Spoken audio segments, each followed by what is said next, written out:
date with all the alarms going off and everything. So we're going to talk a little bit about. Ironic. So if you all want to mute yourself, No, I'm not. or maybe Cynthia will mute you. But anyway, I'd like to introduce you to Cynthia, our Stewart, our speaker, and she's going to tell you about herself as she speaks. So, oops. I'm sorry. I think I muted you too, Carolyn. Were you done, or do you need to say some more? I'm done. I apologize for that. So I'm going to share my screen, and then I'll talk from this slide presentation. Let me see. I want to go to slideshow, and I want to, oops, from the beginning. Okay. So I am the immediate past president of the Hearing Loss Association of Washington. And I joined that organization several years ago when I discovered how much I didn't know about hearing loss. I have had a hearing loss since the age of 3 when I had the measles, and I became classified as severe hearing loss, which is a step up from profound, which is considered to be deaf. I went through childhood with no hearing aids, and somehow was fortunate enough to get through school and be a professional in the workplace. But in all these years, there was just so much I never really learned about hearing loss. And so I'm partly here today advocating for the Hearing Loss Association, which is an all-volunteer group in Washington. And we decided to start reaching out to residential facilities like yours, because what we discovered is that a lot of people really don't know as much as they could benefit from about hearing loss. And if we were reaching out and providing more information, it would provide a wonderful opportunity for people like you who might need more information. So I'm partly going to talk about hearing loss in general. I'm partly going to talk about people with hearing aids and people without hearing aids, and even maybe if you know somebody with hearing loss and your hearing is normal. So if you have questions along the way, I have my screen in a way that I can't see the chat. So probably the best thing to do, Carolyn, is if you could interrupt if you see something that I need to speak to before I move on. So the mission of the Hearing Loss Association is to open the world of communication to people with hearing loss by providing information, education, support, and advocacy. And in that regard, the support in particular, one of the groups I've been working with closely for a year and a half now is at Panorama, which is a continuing care organization in Lacey. And there are a lot of people there who have hearing loss but didn't know anything about it. And so they have 100 people on their mailing list that come to meetings once a month or something. So that's the reason that we decided to reach out to more places like this, thinking that it might be useful. What we'd like is to have all aspects of life be accessible to people with hearing loss, which, as you probably know, isn't necessarily the case. So a little bit of background about hearing loss in general. 1 in 6 adults have hearing loss, and it's the 3rd most common condition they face. And it actually is, if not treated, it can be a real precursor to some other challenges that could be avoided if people were able to get treatment, which is to say hearing aids.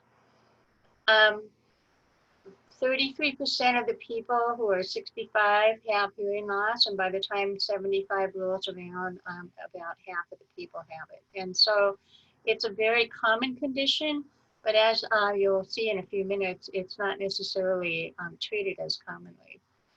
Just to provide a backdrop for that, about two to 3 out of every 1,000 children are born with it, and 15% of school-age children. So you see the progression from very young to older, and it's the older people that really tip the balance on hearing loss. And veterans are a particular population with challenges from hearing loss.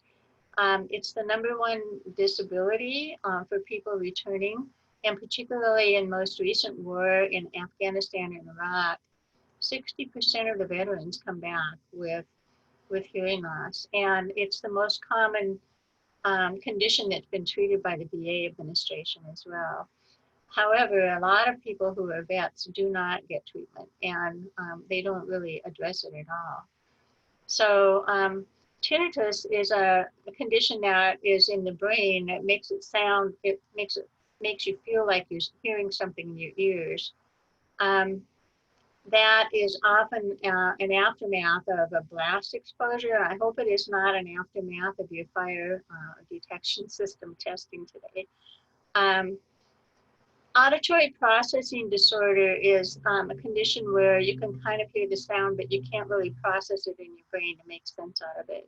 So those are tough conditions that are not necessarily hearing loss, but they also are something that needs to be treated if you've gotten one of those conditions, and the veterans do. Pardon me, I can't find my cursor here. There we go. The problem that we've experienced, particularly among older people, is that 80% of the people who could benefit from hearing aids just won't get them. And so I put a little joke in there that if you have been around somebody who has hearing loss, or if you're dealing with somebody who doesn't know you have hearing loss, you can often get into these complete misunderstandings. So the woman saying, I think you need a hearing test, and the man saying, well, why the heck do I have it? Do I need a hearing test? And I can assure you that through my lifetime, I've had many, many, many of those conversations. They're not much fun when you find out how bad the mistake was. On average, people wait 7 to 10 years after noticing that they have hearing loss, or even being diagnosed with hearing loss. And so that is often too long for some people. And so one of our pitches to groups like yours is, if you have hearing loss and you haven't gotten hearing aids yet, or you think you need them and you haven't, please do, because it can change your life. So what happens when you have hearing loss is your ability to communicate is really deteriorated. And the cartoon that I just showed is one example of that. You get, the person with hearing loss can really misunderstand something. And I can tell you, my husband and I have lots of fights over what I thought he said, which he didn't. And so, and that can happen with him as well. He has a little bit of hearing loss, but not like mine. And when you're at work or a place like that, or in an organization where you're not as familiar with people, it can be very, very awkward. Also, people who have untreated hearing loss have a reduction in their ability to earn income, and sometimes as much as 50% less. So getting it addressed is really helpful in terms of maintaining a good lifestyle. And then physical health is also deteriorated if you don't get treatment for your hearing loss. And sometimes, I'll talk about dementia in a minute, but there is a predisposition to a number of other diseases if people have hearing loss. There's a correlation that is unavoidable. And so it's another reason to make sure that it gets treated. And those of you who have hearing loss may recognize that it can affect your self-esteem. I have to tell you that when I was a kid, I was about as shy as they come. I was in high school and asked to give a presentation, and I just said, give me an F in the class. I'm not going to do it. I can't get up there. I can't do it. And it was just complete lack of self-confidence. And also because of the communication issues that we just went through, people with hearing loss can become quite isolated. And for older adults, that's even a bigger problem, because as we get older, we start losing some of our friends, and it's a lot more, we're not as flexible as we used to be. And so it's often easier to just kind of avoid interaction when you're having trouble with it, rather than reaching out and engaging with people. So, and social isolation can also lead to some other really harmful health effects as well.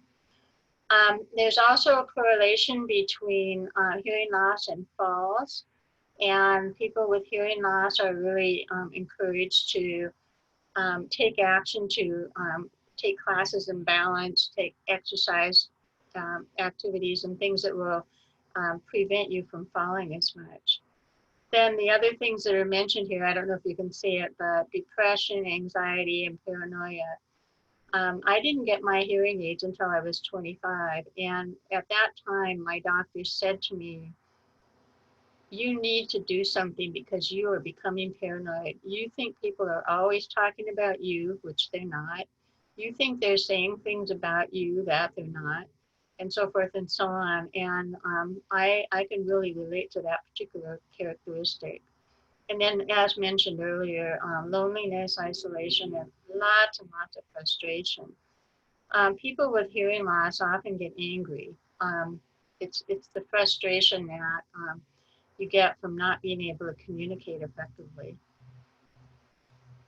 Now, hearing loss is invisible. We can't see it like somebody is in a wheelchair or somebody is blind using a cane or a brace on their leg or any of those kinds of things. So because we can't see hearing loss, people don't necessarily identify us as having it. In addition to that, one of the reasons people don't address it when they should is that they find it embarrassing. And particularly, I think people older than us really had a negative association with it, because if you had to get hearing aids, it meant you were getting really old. What we now know is that a whole range of people have hearing loss, and it's not something that should be stigmatized. But if we don't address it, it can actually be isolated. Because it's invisible, we have to take specific actions to make sure that people are aware. So if you're running into somebody who says you're talking too softly, or who says you're mumbling, or if you find out that you're playing the TV too loud, or you're talking too loudly, and that kind of thing, that's a clue that either you or the other person has a hearing loss. And usually if that's going on, it means something should be examined and action should be taken. So another little play on words, like the other cartoon, was the people walking down the beach, and one guy says to the other, I'm thirsty, and the next guy says, today's Thursday? Then the third guy says, no, it's Wednesday. So the communication problem is really not a joke. But when you have 3 people in a row that don't hear well, or particularly in loud environments, it can get really confusing. So dementia is something that is often correlated to hearing loss. And just earlier this week, or just late last week, I heard a presentation, and I'll give you a link to that later, from an audiologist who is a neuroscientist from the University of Washington. And she talked extensively about how there is a correlation with dementia, but it's not a cause and effect thing necessarily. However, the correlation is such that it implies that treatment is advisable. So people with mild hearing loss are found to be twice as likely to have dementia. Moderate hearing loss, 3 times as likely, and severe hearing loss, 5 times as likely. And again, that's if it's not treated. So I'm in the severe hearing loss category, and I hope to God I don't get dementia, but I'm sure it's possible. Also, the social isolation, this little box in the bottom left, has the same effect on mortality as if a person were smoking a pack of cigarettes a day. That isn't a very nice correlation, but the social isolation is a real factor in causing illness and death. So untreated hearing loss can affect your memory. Obviously, if you don't hear something clearly, you're not going to remember it clearly. Conversations are not nearly as fun. and the isolation sets in. So some other impacts of hearing loss include that you can be more likely to get Alzheimer's, diabetes, chronic kidney disease, fall, depression, and cardiovascular disease. So why these are all correlated is not entirely clear, but it's a clear signal that it's dangerous not to do something about it. On the other hand, 67 to 85%, depending on the data source, can't afford or won't get a hearing aid when they need one. One of the things that the Hearing Loss Association did last year, well, 2 years ago, was we successfully lobbied in the state legislature to get hearing aids covered for adults on Medicaid. Now, most of you know that Medicare doesn't cover hearing aids.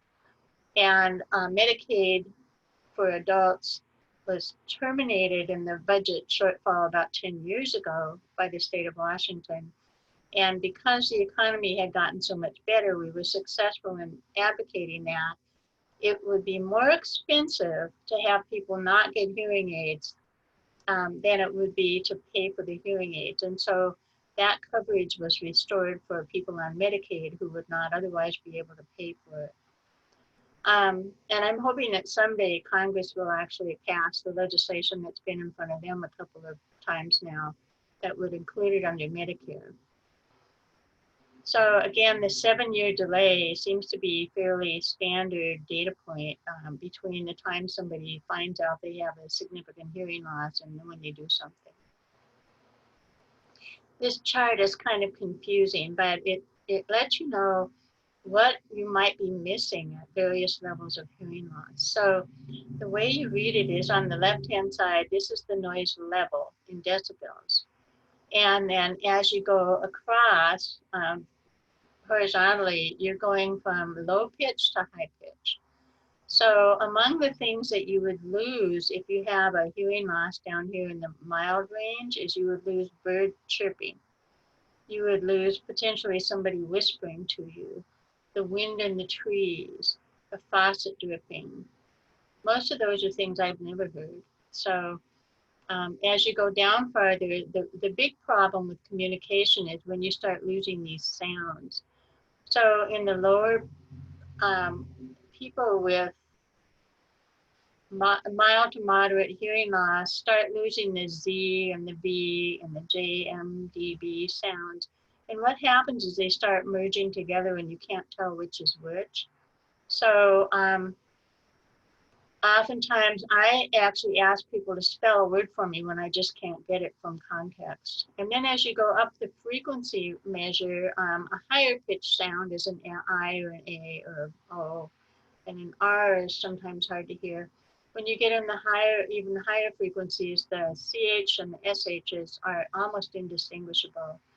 And then you begin losing the S's and the THs in the very high frequencies. So as you drop down into more hearing loss, pretty soon you can't hear radios or a dog barking or a piano or even a telephone. So when you get down into this range, almost everybody can hear a chainsaw or a loud truck. But when you get in this range, which is the severe loss, these common sounds are often missed, and that can be dangerous, particularly if it's a barking dog or some kind of a motor being operated nearby and you don't know what's going on. So those are the examples of the kinds of sounds that you would miss at different levels. So how you mitigate this is get hearing aids. And then there's another whole category called personal hearing assistive systems, and I'll talk about those in a minute. The biggest thing you should do if you have hearing loss, or if you know somebody with hearing loss, encourage them. Don't bluff about it. Tell people. Tell people right up front. Don't be embarrassed. Just say, I'm sorry, I have a hearing loss. I need more volume, or I need you to face me. Oftentimes people talk as they're walking out of the room, or they turn around, or they do something so you can't see their face. It's important to say, please face me, I need to see your face in order to be able to hear. In meetings, requesting a microphone be used is a very important thing to do. And we have gotten a video, a little comical video called Like the Mic, that we advocate for people to use when they're having trouble getting microphones to be used. And it kind of makes a comical way of presenting that point. Hearing assistive technology, I also will talk about more. And then there, just always ask for help. I just cannot emphasize that enough. And again, for those of you with normal hearing, this is what you should tell your friends who need to hear it. Tell them that they shouldn't be embarrassed. They should speak up. So another thing you can do is you can put yourself, and I'm sure most of you probably do this already, but it just doesn't hurt to repeat. Put yourself near the speaker. So one thing I've observed in many, many meetings over the years is, and this is from a classroom to a legislative hearing, nobody will sit in the front row. I do because I can see the faces that way. But even if you're at a dining room table or if you're in some other kind of a group, if there's somebody speaking, you want to be close enough to be able to hear that person.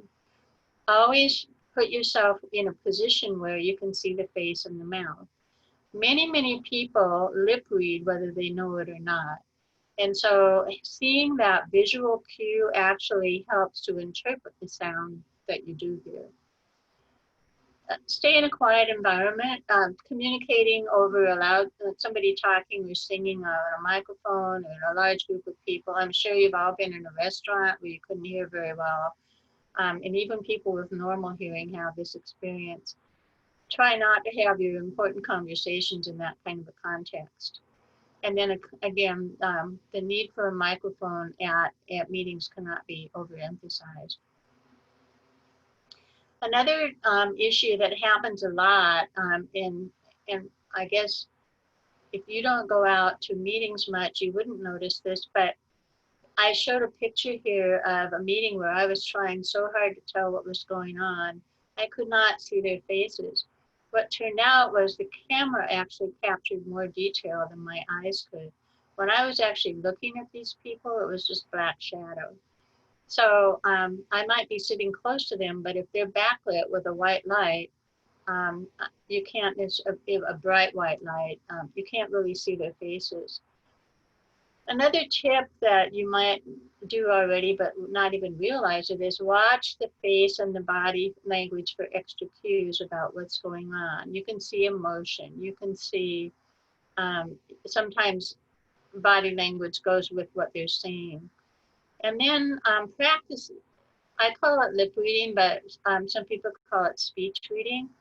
Practice it through online programs or just test yourself with a friend frequently and see if you can build up your ability to do that, and it will help you hear.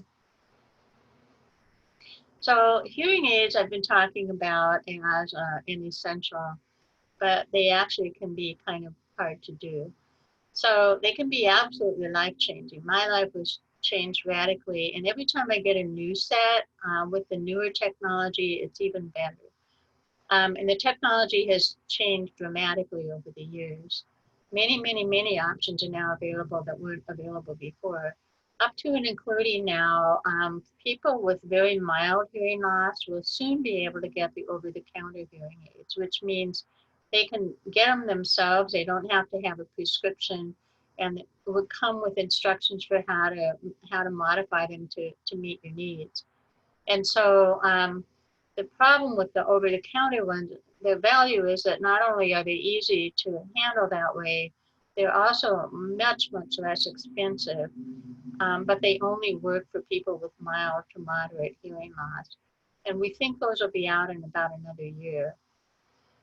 Hearing aids, though, that are in your ear and with a prescription are often hard to get used to because you suddenly are hearing stuff that you never heard before, and it's distracting. It can be louder than you want it to be, and so forth and so on. So acknowledging that and just going through that transition period is just really important to do. And I have to admit, I still take mine off if I'm outside on a busy downtown street and the bus is running by. I don't want to hear that. And there's no way with my hearing I can avoid the amplification at that volume, at that decibel level. So I I just turn them off or something when I have to. But for the most part, most people's transitions are not that challenging and you can get used to it. But if nobody told you that you were going to have that transition, it can be really frustrating. Also, obviously, they're expensive. So for people in the moderate to severe hearing loss, they can be $2,500 a piece or something like that. I will say one thing, I haven't said this, I said earlier I wouldn't give any brand names, but typically Costco has hearing aids at about half the price that you would get them in other sources. And so that is a tip I will give you. I'm not necessarily advocating for Costco. But oftentimes that difference in cost makes a difference between being able to afford them or not being able to. And then finally, they're hard to maintain sometimes. You have to take them out and put them in a container that will dry them overnight. You have to make sure that you don't leave them out when there's a dog or a cat in the room. I've been told that dogs respond to the smell of the hearing aid and they go after them and they swallow them. So being really careful, they're expensive, tiny little instruments. You can't just throw them in your purse or something like that. So the maintenance factor is also something that's kind of hard to get used to, but well worth it. So this is my joke about restaurants, and I referred to that earlier. Can I get you any more deafening loudness? It's really, it's something that my husband and I talk about all the time. When you're wearing hearing aids in a loud environment like that, it's really tough. And so just being aware of that. And those are not sounds that you really want to hear. You really want to hear the person next to you. And then there's another factor that I never knew about until a couple years ago, and that is that hearing aids actually have an effective range of 5 to 8 feet. So they're not something that can actually help you in a larger place where you have a farther distance to have amplification that's effective. So this is where I kind of get into some other kinds of technology. And I've got some examples right in front of me that when we get done with this, I can show you more specifically. But this little image down here in the lower left is what's called a Roger pen. And a Roger pen is something that I'm going to put this shared screen down for a second. I'm going to show you now. So a Roger pen is a little device like this that is paired.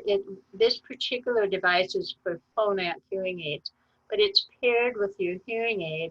So you can pass it around like a microphone and the Bluetooth signal goes straight to your ear. Another device that often works, this is another phonak device, but this is called an ICOM.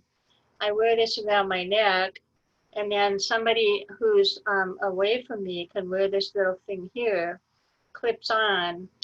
They talk, and they can walk around talking, and it goes to here through Bluetooth, and then it signals straight to my hearing aids from this loop. So this is a way that you can wear hearing aids and deal with the distance factor. This thing also works with the telephone. So when I use my cell phone, I'm using a Bluetooth capacity from the cell phone to this. This is sending something through this loop to my hearing aids, and I can hear so much better. And those are things that hearing aid dealers don't often tell you about. This is a specific to phonak, but I have another one that is a more generic one, and it looks like this. And what I can do with this is there's also a device kind of like that little microphone. I can put this out in the middle of a table in a meeting, and it'll transmit to this thing, which then sends it to my hearing aids. And I can then hear everybody a lot better. The only problem with this is when somebody's rustling a meeting notebook, it gets kind of bad. But for voices, it's fabulous. And then this same device pairs up with a television thing. This, I don't have the cord on this. You can plug this into your TV and it can send something to this and then to the hearing aids. That way, your person with hearing loss can turn this up and the person next to them doesn't have to hear all that volume. So there are some things like that that are really, really helpful that often people don't get told. And there's another thing called a pocket talker. And the pocket talker, if I can get it here, it also has a loop, or it comes with a cord that you can use with earbuds. And you can hand this, I don't know if you can see it, but you can hand this to somebody. They can talk into it and it sends a signal this way to the hearing aids or to the earbuds. And this is a wonderful device for people in nursing homes or hospitals who are not wearing hearing aids, but need that amplification to hear the staff or their relatives or somebody else.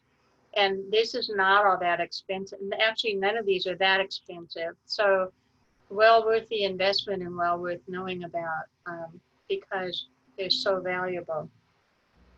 Now, I've been showing you neck loops, and the neck loops are specific to another technology called a telecoil.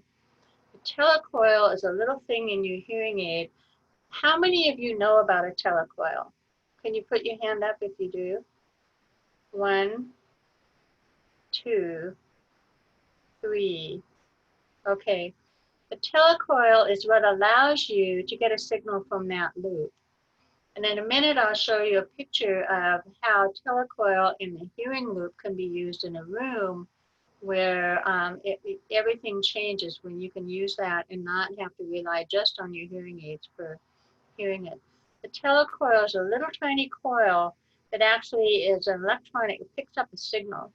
So the signal is created by the loop. And it's a physics thing I can't explain, but the physics is that when you have the loop and the coil's in the middle of it, it sends a signal.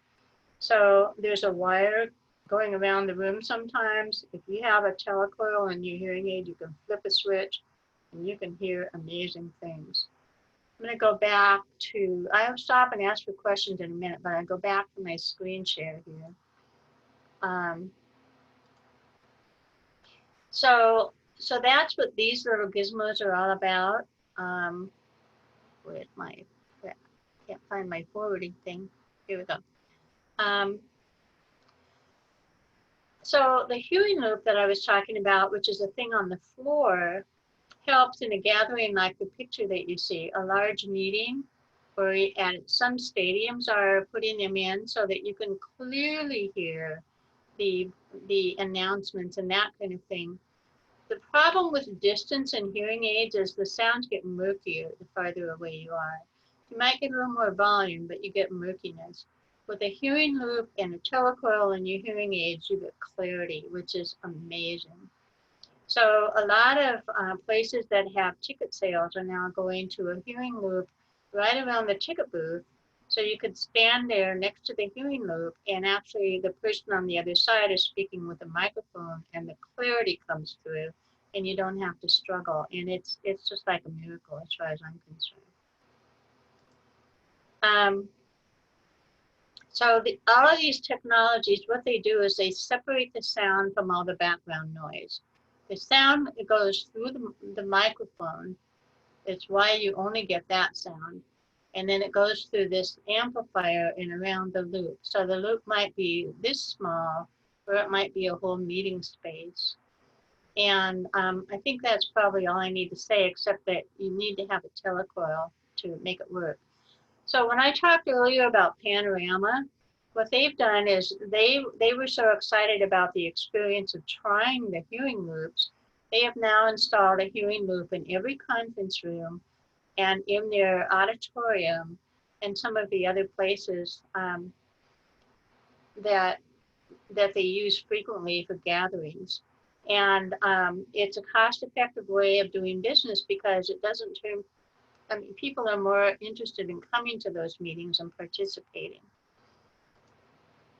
So this pretty much covers everything I've said. The telecoil on the hearing aid is imperative.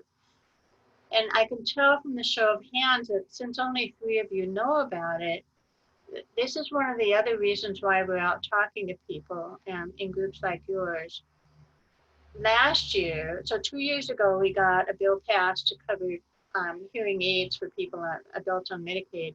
Last year in the session, we got a bill passed that requires audiologists now and hearing aid dispensers like Costco, who doesn't have audiologists, requires that they tell you about the telecoil when you get your hearing aid.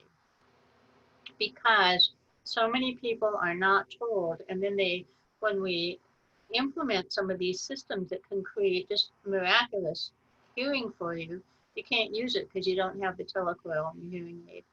Telecoil does not cost anything more. It's just a matter of having a hearing aid that has it in it. We just want people to know about this stuff so that their lives can be better. You probably all know about CART. You know about captions, and CART is computer assisted real-time transcription. So this is a picture of a meeting where the panelists were taking turns speaking, but over there on the left-hand side is the caption. And that's like watching the captions on your TV. You just get a rolling caption so that people can read what's being said if they can't hear it clearly. And that is something that many of the people in the Hearing Loss Association regularly request, particularly at meetings of city councils and advisory groups and things like that, where real business is being done and it's imperative to be able to hear clearly. So just again, just to summarize, always ask for a microphone, hearing loop or other assistive device, and for the most part, the microphone is required by the ADA if you ask for it. The hearing loop is not required, but some kind of amplification system is required. Captions are required if you request them. And then finally, it's really so important, as you probably all experience already, only one person at a time should talk, because otherwise you can't sort it out. You have no idea what's going on. At least I don't. Most people with hearing loss can't deal with multiple talkers at once. So many of you probably already know about caption phones. They're available for free. And so I will send this PowerPoint to Carolyn if you're interested, and you can catch the links, or you can catch it on the video later. But people often don't know that they're free. And so what you need is for somebody like a doctor or a staff person to certify that you have hearing loss, and you can get a free caption phone. There are also captioned apps that you can put on your telephone. So one of the popular ones is Ava. I think it's free. I'm pretty sure it's free. Then there's Live Caption, InnoCaption, Clear Captions, and Otter.ai. And most of those are free. And what you do is you go to your app, purchase app, and you can just sign up for them. And you can see in the picture that somebody's listening to the conversation that way. What I do now is I have Otter AI because I use it in a number of online meetings. I take that on my cell phone, and when I'm talking to a doctor now, particularly when I go with my husband and the doctor's wearing a mask, I have no idea what they're saying. So I watch the script on the phone because he won't take his mask off. But these are really valuable even for people with mild hearing loss. If there's any confusion about sound, it's really, really helpful. The downside is that the programming isn't always perfect, and you might get some pretty funny transcriptions, but it's usually better than not having anything. Then we have alerting devices that sound like you might not need one, but in my single family house where I have 2 floors, I need some help. When I take my hearing aids off, I cannot hear the smoke detectors. So there are some tools like this little gizmo here that pick up these signals, and you can have, it will set up its own alarm right by your ear if you're in bed, for example. It can be like your alarm clock, or you can put this little button over here under your mattress and it vibrates. So it shakes the bed, not so much that you can't stand it, but enough to wake you up. And that can also be helpful with the doorbell and the phone and that kind of thing that you might not otherwise hear as well. So here I have some other resources, and again, I can send this by email or just let you look at it again in the recording. So the Hearing Loss Association has fabulous stuff on their website. The Hearing Loss Association of Washington will often direct you there, but they have some state-specific information. Northwest Access Fund is an organization that provides donations to people who need to get hearing aids. And there's an application process, but if you know somebody who can't afford them, you might check that out.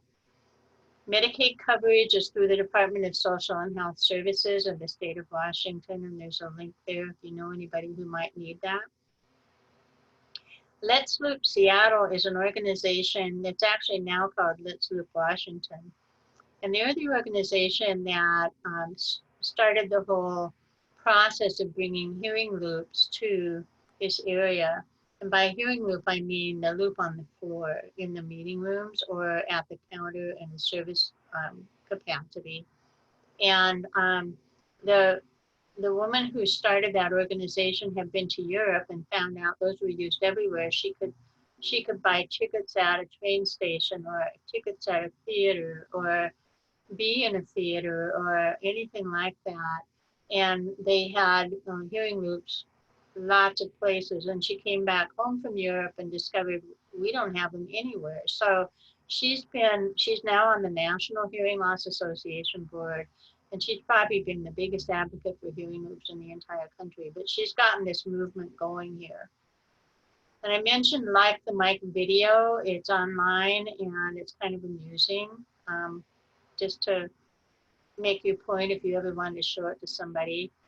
And then Dr. Kelly Tremblay, who I mentioned earlier, who's a neuroscientist and was an audiologist also working at the UW, she did a presentation to Panorama last week, which is the one where I was talking about, she was talking about dementia.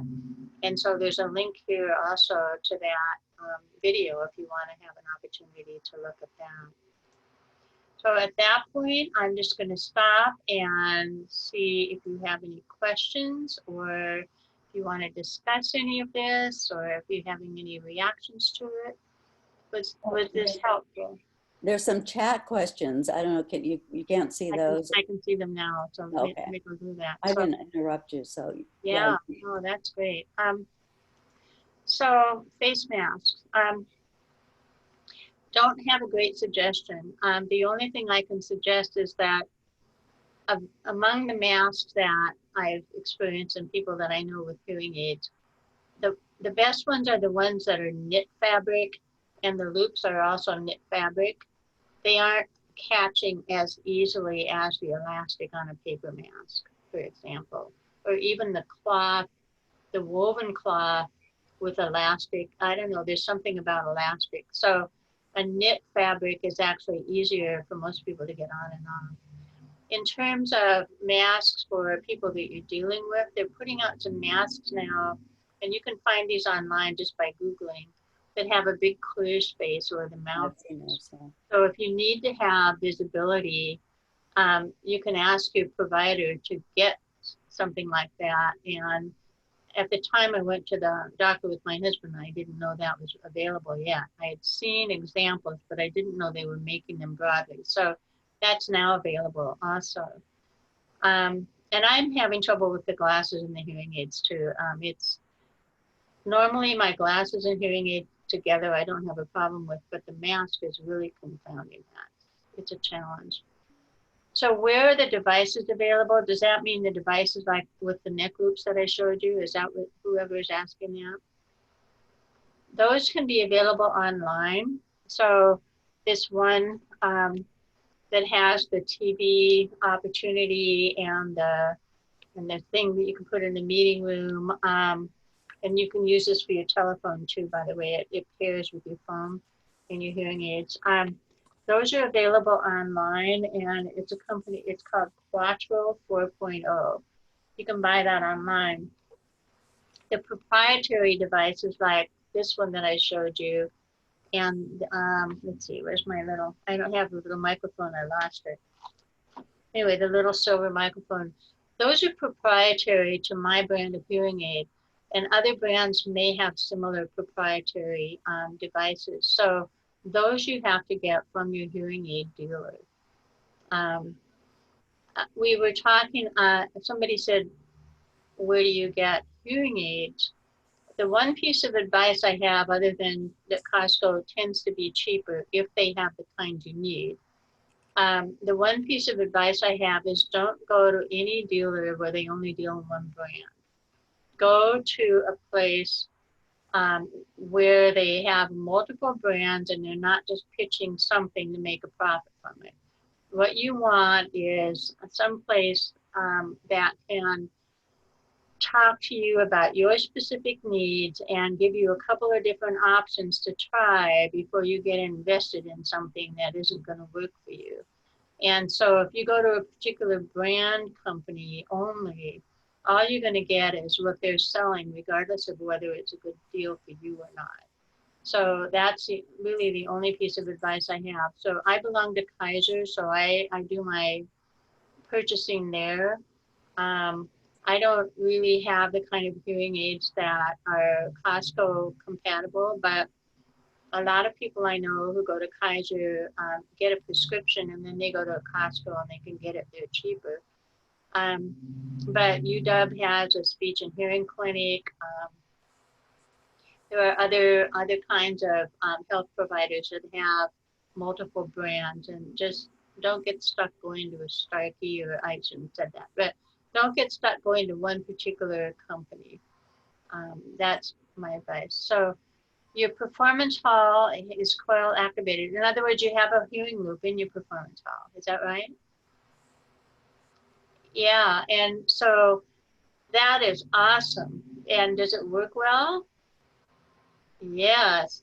So the problem is people without telecoil don't know it and they can't use it. So some people have a telecoil in their hearing aid they were never told about. And so going and getting it activated, that's the solution. More people have hearing aids that don't have the telecoil in it because a lot of audiologists and hearing aid providers are saying, oh, people don't need that. They don't really want that. They want Bluetooth. You can get Bluetooth in your hearing aid and telecoil in your hearing aid. So don't let anybody talk you out of that. Not having a telecoil creates a lot of opportunity that you will miss. And my audiologist did tell me, but she didn't, I had it, but she hadn't activated it till I asked her to. And then Whoever's talking, I can't see your face, so I couldn't tell what you said. Pardon me? Put your hand up if you're talking so I can look at you. I was talking. It's okay. My audiologist did, in fact, not activate my coil because she didn't know I needed it. Yeah. And when I told her we had the loop, she said, and that was that. It's perfect. So we got a law now that says everybody who buys a hearing aid has to be told before they purchase it that there isn't such a thing as a telecoil and what it does for you. Then you can make an educated decision. But my advocacy is to get one no matter what. It doesn't cost more. You never know when you're going to run into an opportunity to use it that you didn't know you had. So that's my advice. So are there good devices to boost volume for low volume voices that don't broadcast widely? A pocket talker would be an option like that I mentioned. There are several brands of this, but having somebody just talk into the microphone and have you be able to hear this way would be one way. I don't know anything other than that, or having a microphone and a neck loop like that. You can probably get these kinds of microphones also with the earbuds. I just haven't done that. Is the loop technology for a theater expensive? It depends on the theater. The way that works is the loop has to be about no more than about 8 feet from the receiver, like, which is you with your hearing aid.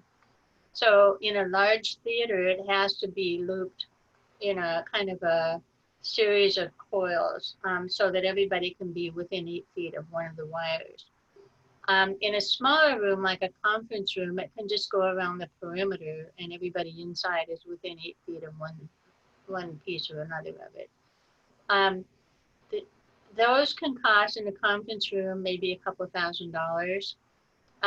City Hall downtown in Seattle was looped for something like $8,000.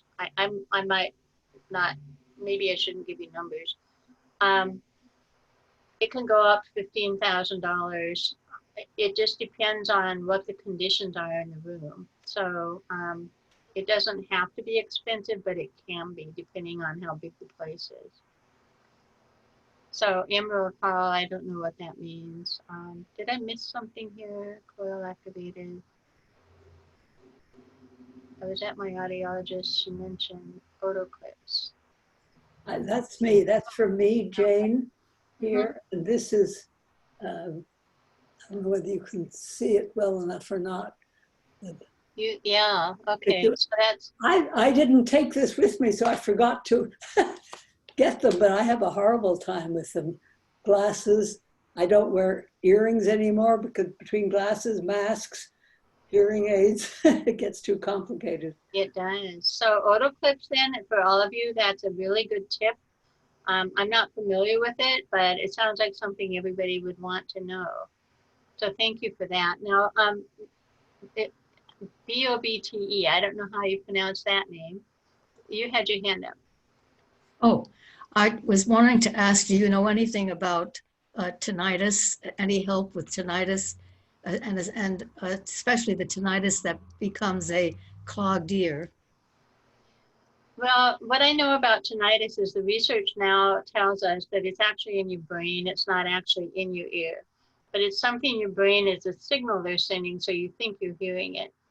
And there is some research now about how to actually block that sound by using other sound, but I don't have good advice to give you right now. It's a terrible problem for people that have it, and they haven't come up with very many solutions yet, but they're researching it. But there is no hearing aid really that can help it. I'm so sorry. Yeah, that's a bad one. Tinnitus is, some people call it tinnitus, which Kelly Tremblay did last week. I always heard it was tinnitus, but whichever word you use, it's the same thing. It's a terrible problem for people that have it, and there aren't any great solutions right now. But they've got to work on how to fix that brain signal so it's not interfering with you. So why would you not activate the coil exactly? There's no reason not to, because then you don't have to go back and get it activated later. But again, the problem has been people aren't told about it. So they don't know whether they have it or not, and often they don't. So you received these hearing aids before loop technology had caught on. In other words, you don't have a telecoil, is what I'm assuming there. Barbara? I was just answering Ruth. When I got my hearing aids are years old, and I get them checked regularly. But my one thing is my previous hearing aids, I had dealt the switch on the hearing aid. I could make it tune it to music or speaking, and so my audiologist was very into my listening to music. So, but really, the places I went were not outfitted with loops when I got these hearing aids. Now they are. So. Well, sometimes they are. Mainly, they're not telling you about the telecoil, which you would need for the loops, and they're often not telling you about this assistive technology at all. So, and most people try to get new hearing aids every about 5 to 7 years. So, yeah, so do I. And that's a horrible cost. I mean, it costs a lot of money. I'll tell you. So did I catch everybody here? What other things do you want to talk to each other about? Oh, No side effects for having it turned on. You mean the hearing loop? The hearing, when you have the telecoil on, it's creating, how do I say this? If you're in a room with a hearing loop and you turn your telecoil on, it's picking up the signal from the wire on the floor, and it's cutting out a lot of the other sound in the background. It doesn't affect your ears. It doesn't create noise or anything like that. So it's when you leave, if you forget to change it back to the regular setting on your hearing aid, sometimes that can be a problem. Some people have automatic settings now on their hearing aid, so if they have a telecoil, it recognizes when you're walking into the hearing loop and when you leave it. Most are still manual. If I forget to turn my hearing telecoil off, I notice it. It starts sounding really odd when I get a certain distance away. Once you're out of the loop, yeah. And that can happen, that does not happen with this thing, which is a proprietary device, but it does happen with this thing, which is a generic, and I have to flip the switch. So everybody's different, but when you're using it actively, which is when you care about, it doesn't create noise at all. So did anybody learn something they didn't already know? Was this helpful at all? Oh, I did, because there was a lot of it I didn't know. I learned a tremendous amount. I don't even have hearing loss, but I learned a lot. But No, I learned a lot about these assistive devices I didn't know about. That's the I'm going thing. to ask about those. Great, great. Well, that's our objective, is to get information out. That's all we do. Information, education, help you get a support group started if you need one. We're all volunteers. We don't sell anything. We just want you to have information. So A Mandy, wonderful this- presentation. Oh, say what? This was a wonderful presentation. Oh, thank you. Thank you very much. Mandy, was this what you were expecting, or? You're muted. I can't hear your answer. Yeah, I think it was a wonderful array of information that will be very useful. Thank you. Okay. If you all hear of other people who would like a presentation like this, or maybe they wouldn't like it, but they don't know about it, maybe you think they might benefit from it, please let me know. Okay. You gave a lot of important information. Should get us a little more into